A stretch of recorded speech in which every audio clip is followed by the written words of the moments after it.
It's the 17th day of April. I'm going to read a spring poem as if I can manifest. Well, maybe we don't want to. Let's get all the way through this. We call it Ugly Sprang. And the accent I'll include. Because April in the Rockies has that kind of attitude of a mountain man who might clean up nice by June with a decent bit of scrubbing but hasn't showered since November, since the frost froze up the plumbing.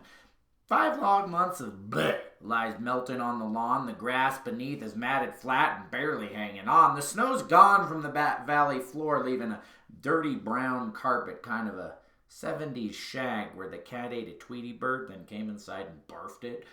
The sky becomes the local drunk. One moment, sun's a-shining, and the next he's blowing chunks, spitting grapple seeds and crying. It's 20 in the morning, and there's a half a foot of snow. It's 65 by dinner, you know that Chinook's gonna blow. The driveway gravel's quicksand, so the Ford sinks in the bog. That's the creature from the Black Lagoon. No, it's just the dog. He's got a carcass of, well, it's something that he found down in the ditch. He tracks in his mud cakes, wags, shakes, and he's got Sprang's first tick. It's too slushy for the skis. There's still a bite to every breeze. You can't walk above the tree line without sinking to your knees. One moment you're wearing woolies, and the next the jacket's off. You got your Carhartt coat over your tank top and flip-flops. You don't want to light the stove, but then the house is always chilly. The contents of the garden are all scattered willy-nilly from months of frozen fingers, shoving stuff to the side so you can find that piece you were looking for and on hustle back inside. Walk the north side of the barn's kind of a polar expedition. The rabbits hop across the yard, having fled that old magician who turned them brown to white and back to brown again, and what do you know, 100 new holes gaping in the garden fence.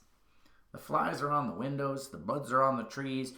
The starts are hungry for the sun, but there's not quite yet enough for them to eat. But the cat's hunting everything that crawls or flutters by. At sundown, she's a-yowling, "Hey, let me back inside!" The snowbirds are all coming back from L.A. and Arizona, all tan and warm and talkative. You're still trying to kick your winter coma. You see potential in the trending of the ever longer days, but you know that the peril of Ugly Spring is that potential goes both ways. No more putting off till later what those winter snows delay. That honeydew list on the fridge is now a 5-page essay.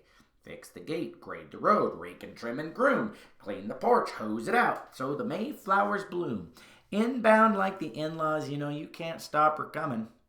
When those bulbs start a-sprouting, it's probably gonna be stunning.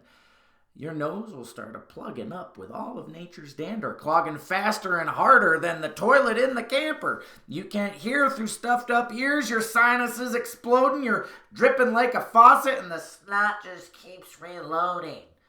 It's so pretty, they all keep saying. You just gotta stay Claritin clear when the slush makes way for allergies. Pretty spring is almost here. Is that a good thing? I can't decide. Because Ugly Spring is, well, ugly. But Pretty Spring is allergy season. Anyhow, that's the new one. It's called Ugly Sprang.